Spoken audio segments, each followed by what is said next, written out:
Hi, everybody. I want to welcome you to Digital Rapid Response, how to be ready when the moment strikes. Very excited to be talking about this subject. I think it's just a little bit relevant considering the world we're living in right now. I also want to thank all of y'all for joining Netroots. It is one of my favorite places in the world. I've been going to Netroots almost every year since 2008, and I'm excited that they're able to offer this virtual version that will so that so many more people can appreciate it and join in. So I hope you're taking the opportunity to learn a ton. I know there's some really good sessions out there. So let's dive into this one, Digital Rapid Response, how to be ready when the moment strikes. But first, who am I? Who's this guy talking? So I'm Colin Delaney. If we haven't met, howdy, nice to see you. I've been in the digital politics world for, God, by now about 28 years.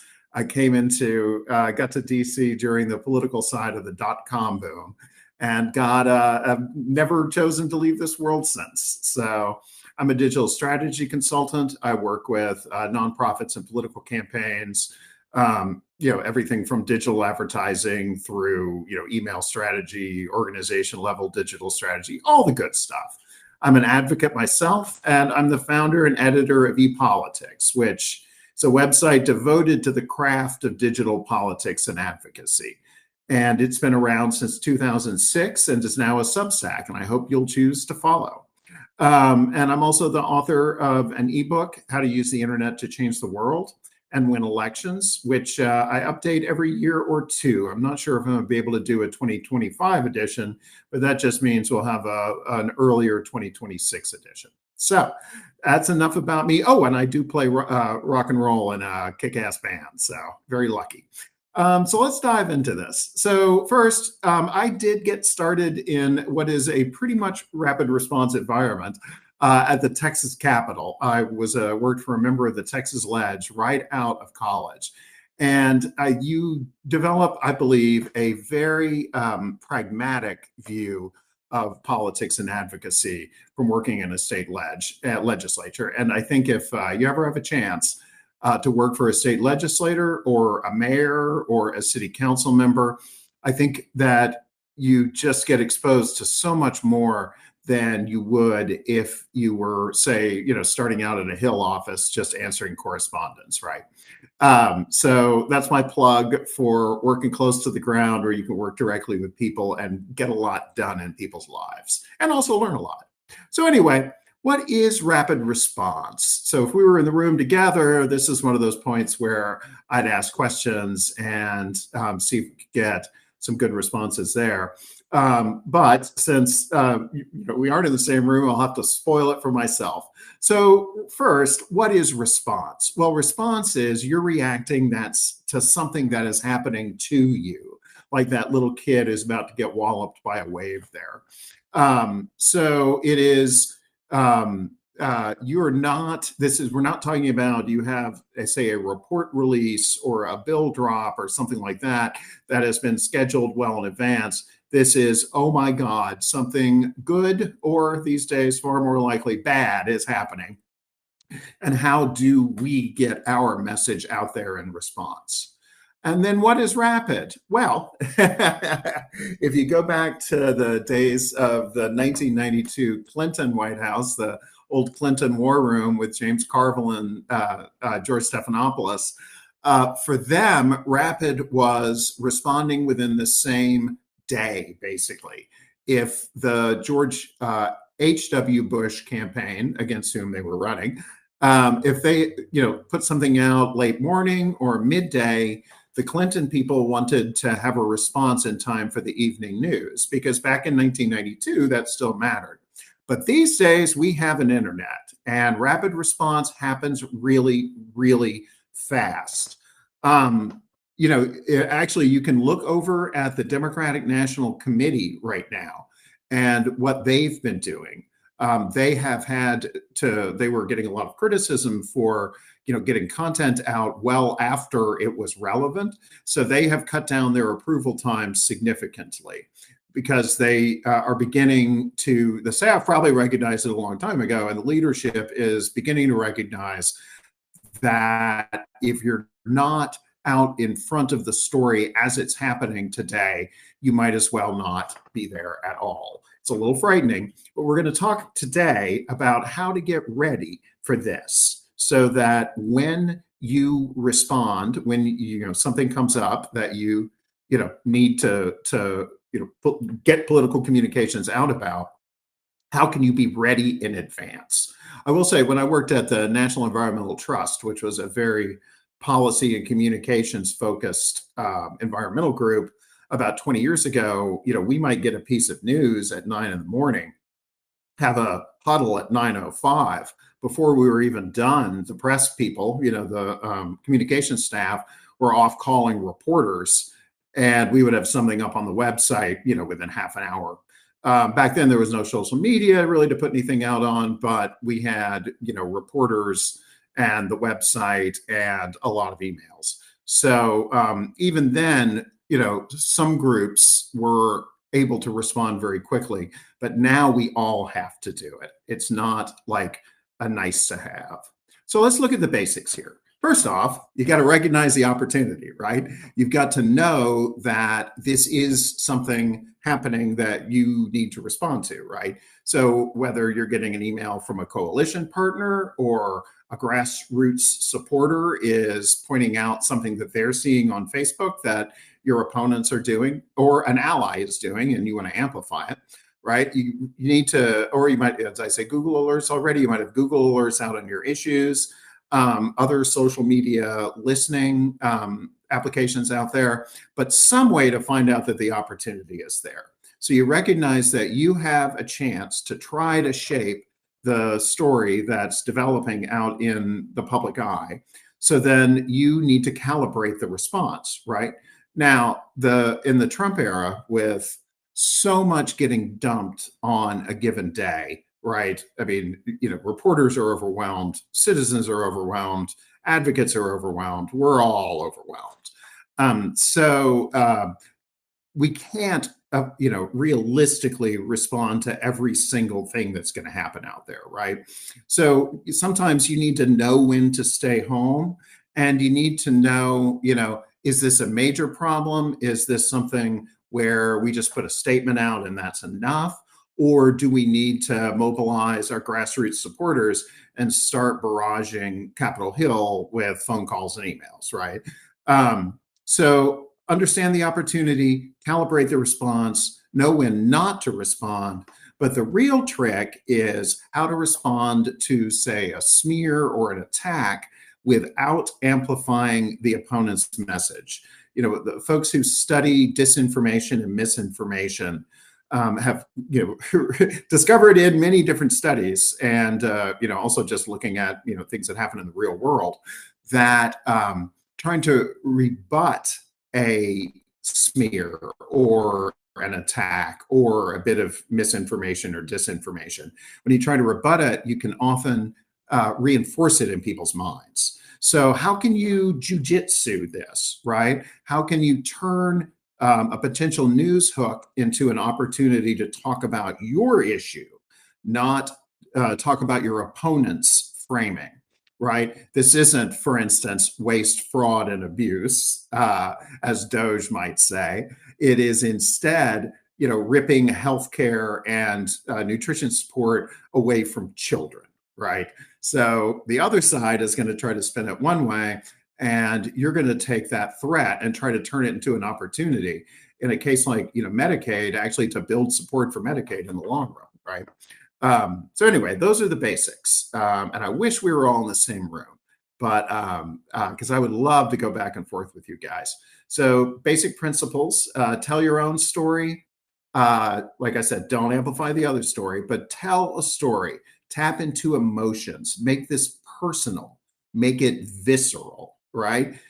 You want people to feel. Now, the left, Democrats, liberals, progressives, we have a habit of speaking to the head. You can go back to Bill Clinton's or sometimes Barack Obama's speeches that were kind of laundry lists of different policies, right? or diving into minutia about how the child tax credit works or something like that, when really we need to be talking about children. We need to be talking about individual people. You can look at it with immigration right now. There were a lot of people who sort of passively supported Trump's approach to immigration when he was laying it out during the fall campaign. But once they see the actual humans that are affected, I think we've seen something in the neighborhood of a 20 or 25% flip in public opinion on immigration just in the last couple of months, when they began to feel the pain that this over enforcement was inflicting on people. You also want to amplify your message. And by that, I mean, little one and done things. Oh, we put up something on Facebook, or, oh, we put out a statement to the press. One and done stuff like that really just sort of sinks without a ripple these days. You want to be blasting your message out in many different ways as you can, right? We'll talk a touch about AI down the road, but you can use AI to take a press release and turn it into 15 tweets, right? And you can turn it into tweets that amplify different elements of the basic story, so that you're expanding on, beyond what you can put into a single communication. Likewise, Facebook posts, emails to supporters. We'll talk a lot about these different ways to amplify it as we go, but that's the basic message. The more people who are talking about your message, the better. And it also plays to amplify allies. It pays to play well with others. I know if you've ever done coalition work, coalition politics, how difficult that can be sometimes.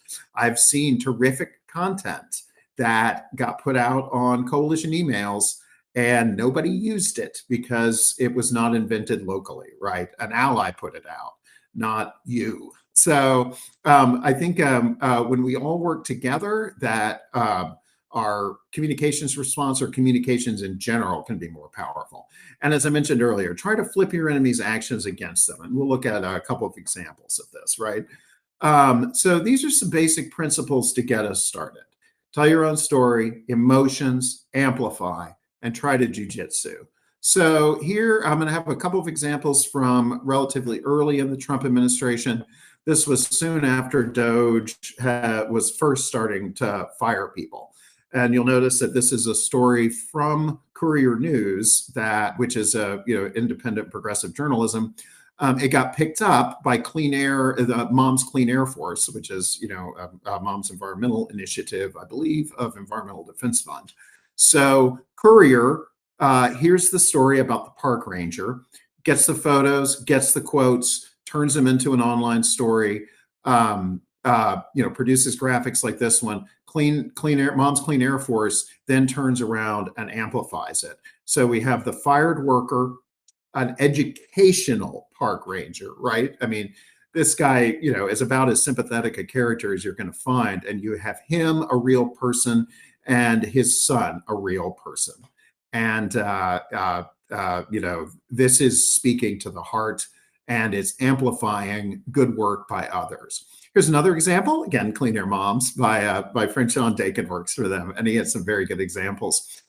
Here, PEN America, which is a free speech organization, is highlighting a book by the actor Julianne Moore that got banned from Department of Defense libraries, right? Because somehow this adorable little kid was going to significantly undercut America's military effectiveness. Yeah. So her book was banned. So here we have, again, tugging at the heartstrings, adorable kids book, banned by the Department of Defense because they're scared of this little girl. So you're taking the enemy's stupid action and you're kind of flipping it against him. Like, look how dumb this is. And how and especially because, she herself, Julianne Moore, went to a DOD school in Germany. So again, Clean Air Moms amplifies the good work, but this is putting not a concrete, but a relatable face on a policy development that, I think is pretty awful. Now, here's a good example of flipping it back on the opponent, right? Tom Homan, the what's he? Borders are right there. He is.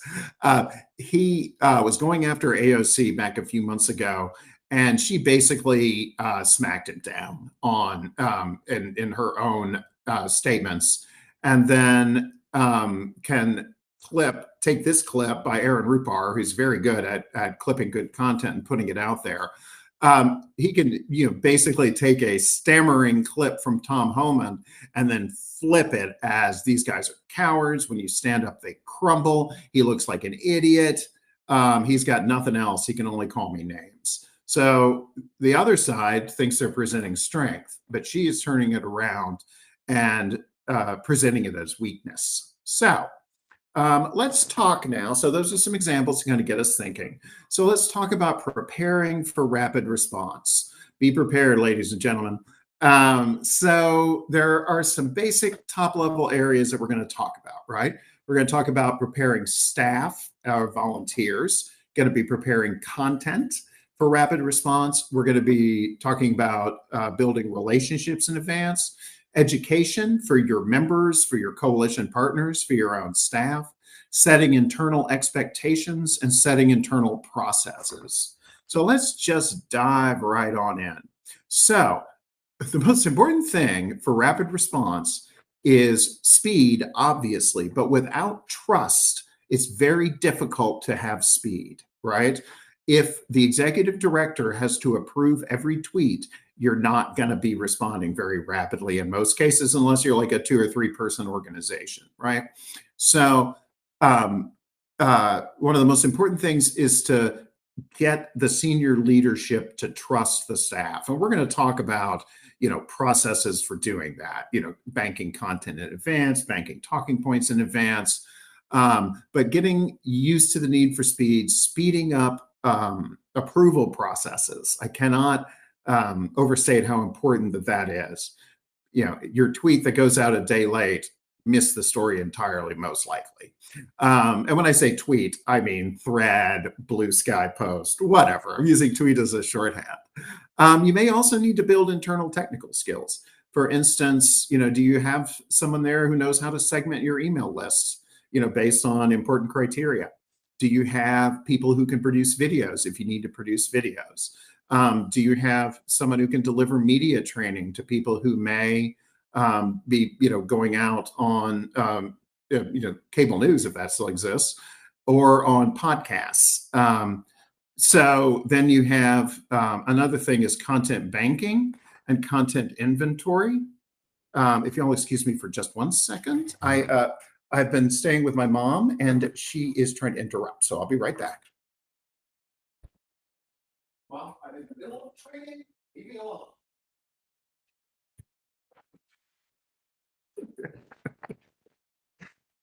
Okay, sorry guys. I'm taking care of my 87-year-old mom right now. So things are a little hectic here at the Delaney family. So content banking and also taking an inventory of the content that you already have. And then the last one on this list is the build out of necessary channels. Do you need a bigger email list? Do you need to build out a text messaging list? Is your social media following strong in the areas or among the communities you need it to be? So what can we do now before we need to respond rapidly? All right. So let's talk about content banking here. I'll let you take a second and skim over this AFL-CIO email. So this went out again just a couple of weeks into or a month or so into the Trump administration, when federal workers were first getting laid off in large numbers. And so the AFL-CIO was going out and trying to collect as many stories as they could. Stories like the park ranger that we saw earlier. Now, content banking is certainly nothing new. It's been around for a long time. One of the tricky bits is sorting through all of it. If you get well, first off, the trick is to get the submissions in the first place, right? For story banking in particular, or specifically rather, get the stories and get people to actually contribute the stories, but then to keep track of them, right? You may need a spreadsheet, you may need a little database.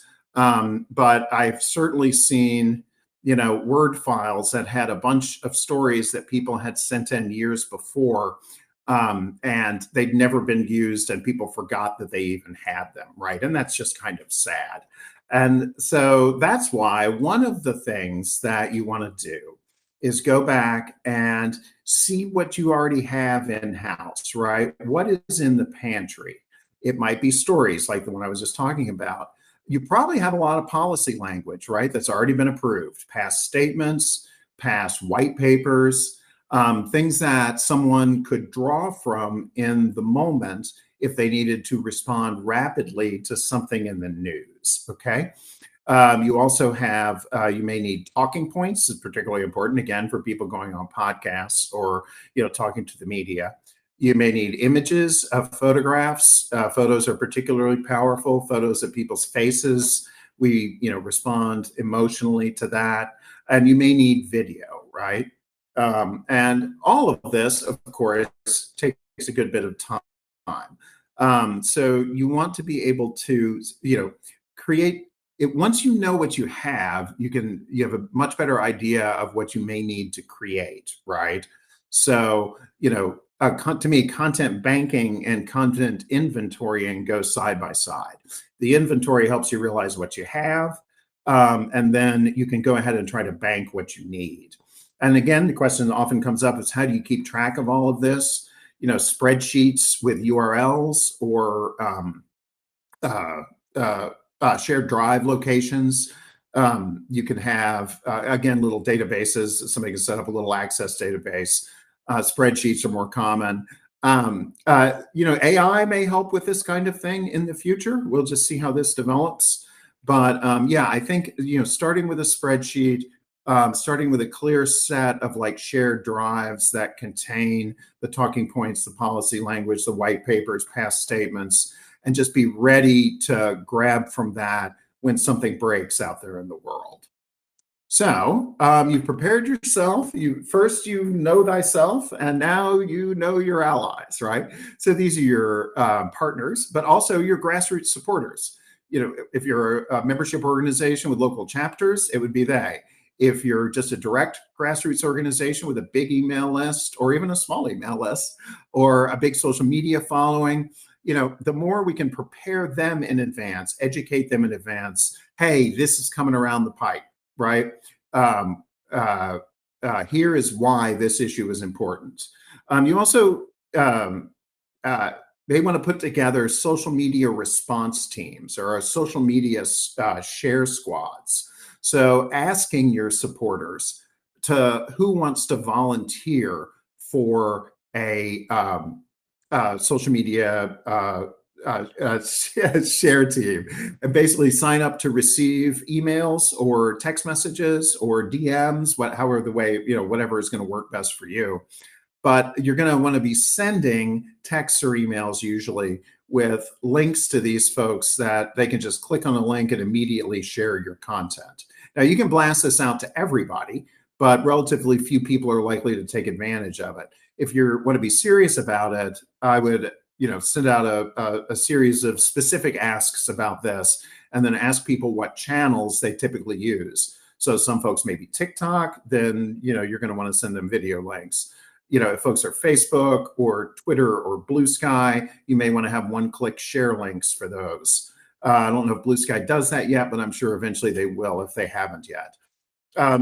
Similarly, you need to be building relationships with journalists, bloggers, podcasters, YouTube people who with popular or influential or niche, audiences that are folks that would be good for you to be able to reach out to. Now, again, just like with preparing your grassroots supporters and building your social media response team, if you do this at the last second, it's generally not going to work quite as well, right? You want to be taking that reporter out for a beer 6 months before you need them. You ought to be pitching, pitching influencers, pitching other opinion leaders, well in advance, just building that relationship so that when the moment comes, they're at least familiar with you, right? So now we're going to go live. So what are we actually going to need in the moment? Well, we're going to need actions for our grassroots supporters, right? Petitions, email Congress, call Congress, post something on social media. You're going to need your spokespeople prepared with talking points. You're going to need the emails and texts to go out to supporters, social media content, which may well include video. And then you're going to want DMs and messages to journalists and opinion leaders. And the more that you have a real world connection with any of these folks, I think that it can really make a difference in how well you can break through. But also, the more that you can have a real world connection with your actions themselves, something that your folks can connect with, again, more viscerally. And, in the case of the now legendary Indivisible call there, just 2 weeks after Trump had taken office, they held a huge Zoom call. And out of that, the first major wave of protests began. So Indivisible, of course, has a big list that they've built over time. They have spent a lot of time educating supporters via email and social media about the issues that matter and why they matter and why what we do can make a difference, right? So it's not just the issues, but it's also educating people about what they can do. I'm so sorry. Just 1 second. I have to go again. Mom, I can't. Yeah, I can't. I can't. I can't. I cannot. Eat your pants. Eat your pants. Ugh. Jesus. I am so sorry again, guys. This is quite a trying time, unfortunately. So you're going to be blasting out. So you have the real world connection, trying to get people to. I'm so sorry, guys. Mom, this is being recorded. This is being recorded. Mom, I'm talking to 100 people. It's being recorded. Okay, I gotta go. Please, Christ. Oh, I'm so sorry, guys. Okay, so real world connection, that Indivisible call, they had educated their supporters, educated their allies. So when the moment happened, folks were primed to take action and they knew what to do. So protests at Congress members' offices started up the next day and accelerated from there. Okay, so I want to talk a little bit about the power of short video in this moment. The White House certainly recognized that. Off to the right there is still from one of their horrifying deportation videos, right?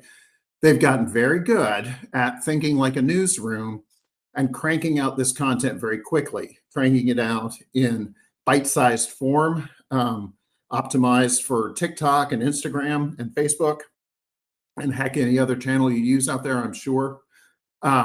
So the platforms, algorithms on the platforms are, at the moment at least, rewarding short video. So short video has a chance to cut through the communications clutter in a way that other things may not, right? So Jamie Raskin there has been doing a really good job getting out there in front of folks.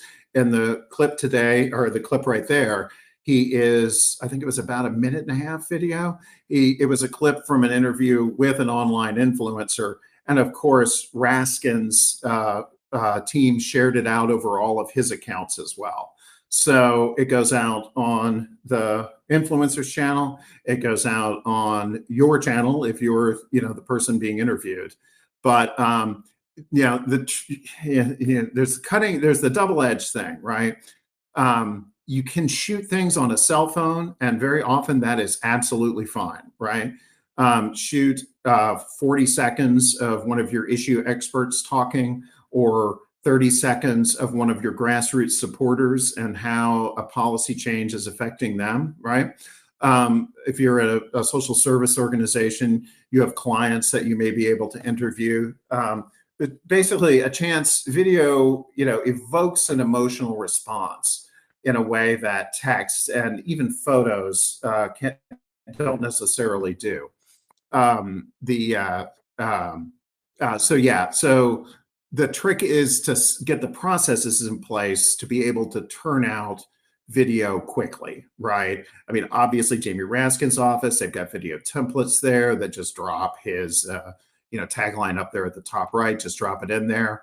You may want to invest in trainings for some of your staff or volunteers to be able to help get videos out quickly. You may also want to consider bringing someone in house if you can who actually does video. But and it's also entirely possible that the platforms will tweak their algorithms and short video won't be as effective in 6 months or a year or 5 years as it is now.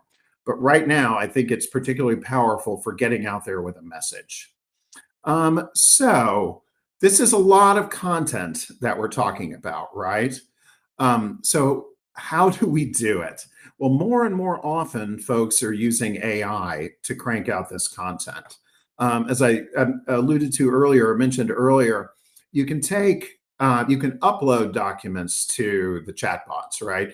You can take a policy brief and ask a ChatGPT or a Bing or a Perplexity to crank out a list of social media posts, a list of press releases, a list of emails that are optimized for different segments of your audience. Now, there are many many people have qualms for good reasons about the chatbots. For one thing, there's the environmental cost. For an AI large language model to process your query requires a lot of electricity, far more than a normal Google search, for example. So a lot of folks have qualms because of that. There's also the danger that these things lie, right? They hallucinate.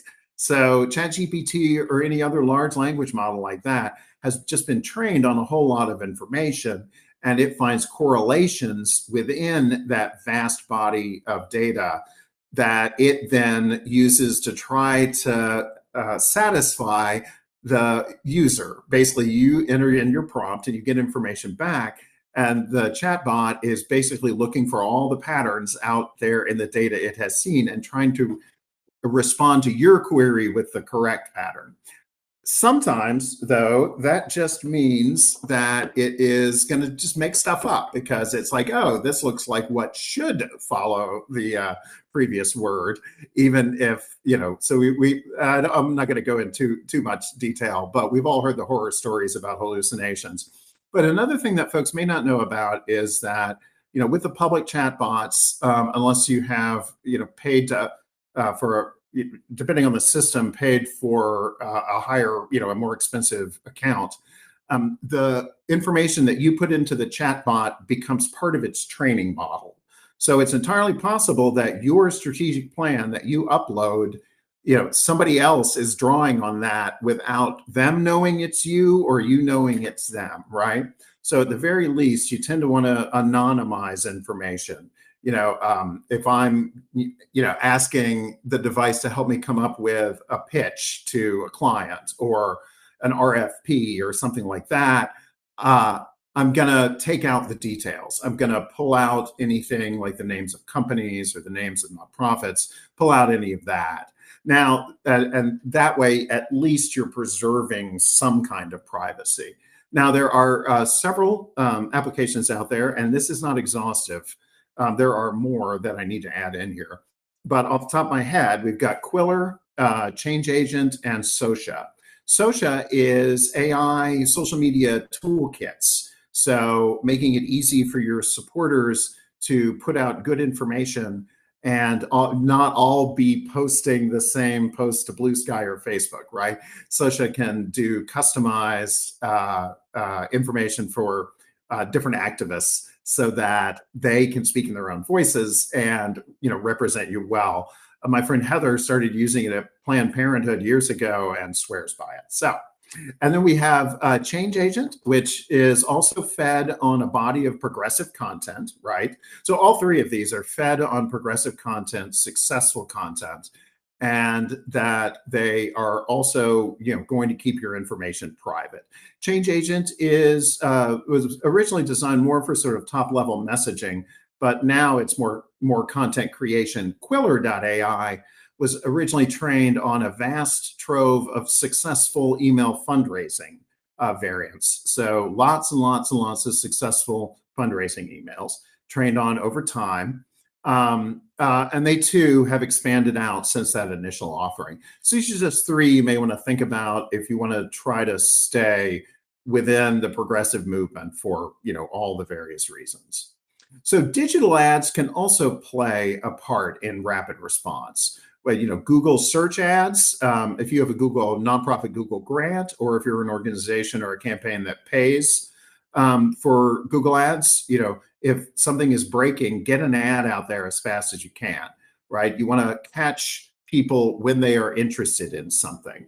Now, as search goes more to AI, it's going to be kind of weird to see what actually is going to work there. Like, I don't see as many Google ads as I used to. I am not quite sure what is going to be happening with search ads in the future, but for now, there's still something to think about. If there is a topic that, I don't know, Epstein files, something like that, that might be breaking in the news that you might be able to catch a ride on, that catching people when they are interested enough in something to be looking it up on Google. And then they see your ads, but also YouTube ads. I was seeing quite a few. I'm down in East Texas right now. And even here, I was seeing quite a few call your Congress member ads about the one big beautiful bill, and it was on both sides, right? It was groups trying to kill the bill, and down here in Texas, groups trying to pass it. But YouTube is a massive audience now. The downside is that for political or policy related content, they don't give us all of the targeting options that commercial advertisers have. For instance, I can't upload a list of people I want to see the ad and have YouTube serve the ad just to them, which I can do with Facebook and Instagram. Like, for instance, I might upload a list of my own supporters and put an ad in front of them with a piece of content I want them to share and encourage them to share it. Have the ad actually encourage the share. And you might be doing this at the same time that you're sending them an email or a text asking them to share, right? You're hitting them from a bunch of different directions, and hopefully each piece is reinforcing the other piece. Yeah, we haven't talked enough about virtuous circles, that ideally we're reaching the folks we need to communicate with through many different channels simultaneously, so that they feel that you are surrounding them. And we'll talk about that in just a sec. So programmatic streaming and web video. This programmatic ads, these are the ads that kind of seem to follow you around. The old Zappos ads, if you remember those from a decade ago. You would go to Zappos.com once to look at some shoes, and then you'd see Zappos ads everywhere you go. That's called retargeting, and you see that quite a bit.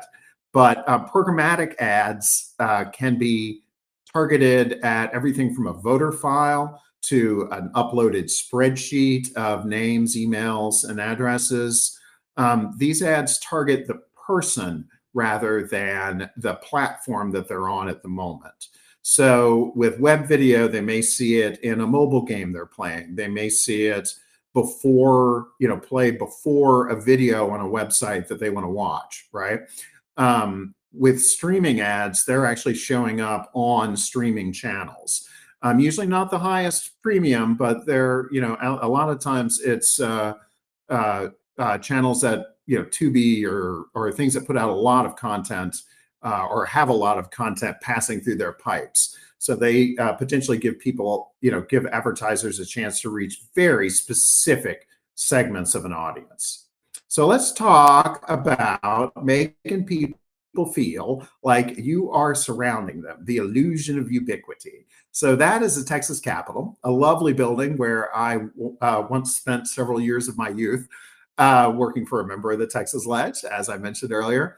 Now, say that there is a bill that is up before the Texas Ledge that I don't like, right? And I want to make sure that they know that there is a big wave of opposition to this bill. Now, at the federal level, this kind of thing may not work quite as well, right? There are so many messengers out there, so many people pushing a point or pushing an opinion that it can, one organization trying to flood the zone may not be able to break through, but you get down to the state and local level and things may work differently. So ideally, if I were a legislator or a legislative staff, I would be seeing your message everywhere, right?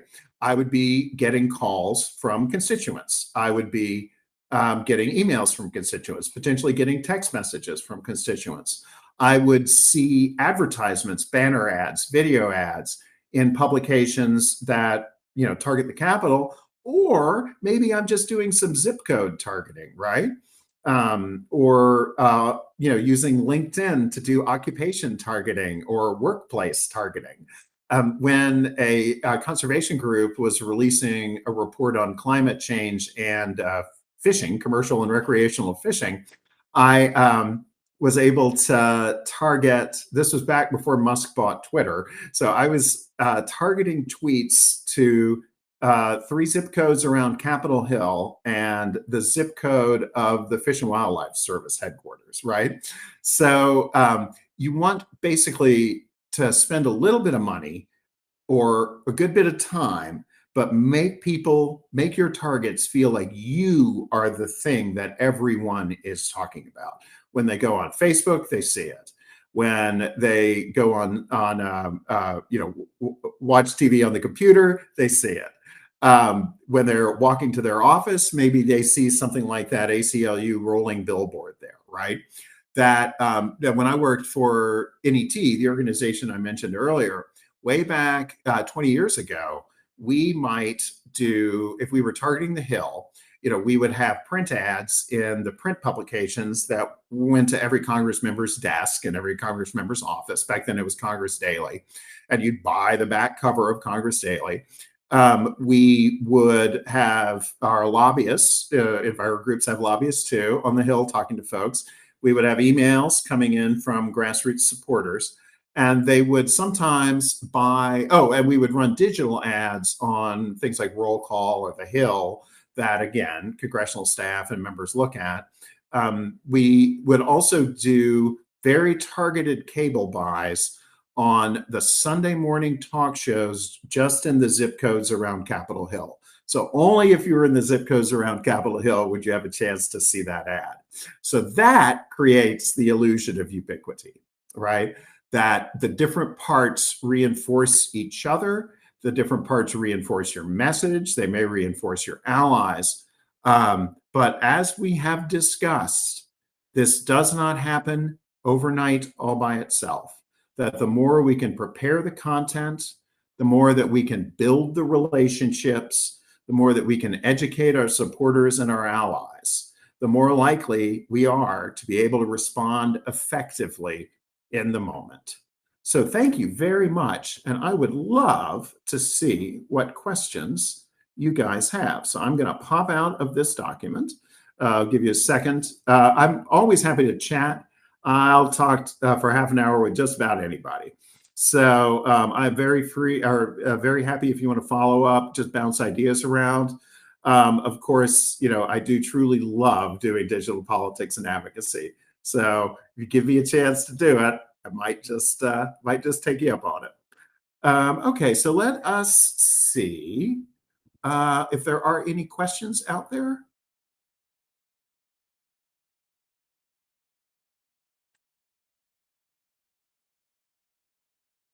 Let me get over to the audience here. There we go. Thanks. Alana says Socha does not work with Blue Sky yet. She asked. All right. I think a couple of folks have had similar experiences taking care of parents. It looks like that's about it for now. Well, I want to thank you again for joining us. I really appreciate it. And I hope this has been helpful for you. And again, please get in touch. Follow me on Substack. Drop me an email.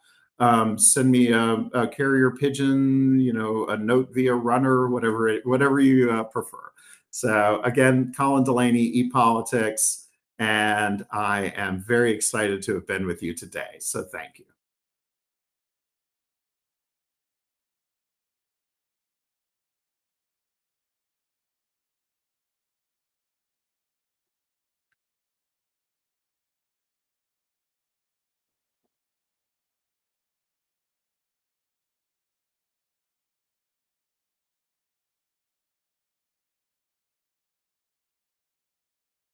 Oh, there's a question in the Q&A. Thank you, Alana.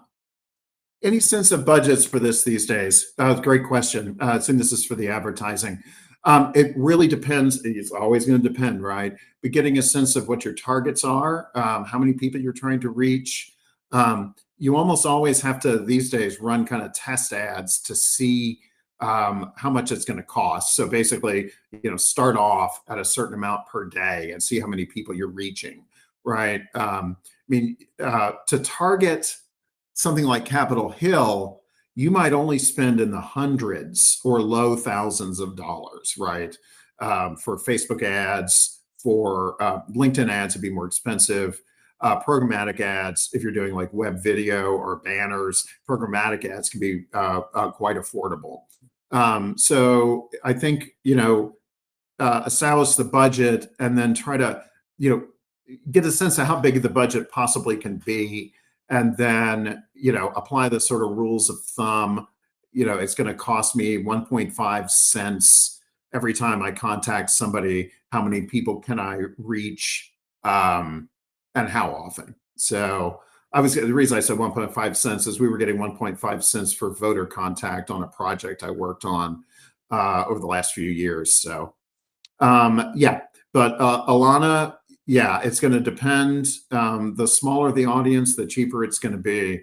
And then, of course, the more that you can get your supporters working in their own channels, the better. So your supporters are ambassadors. Okay. Do we have anything else here?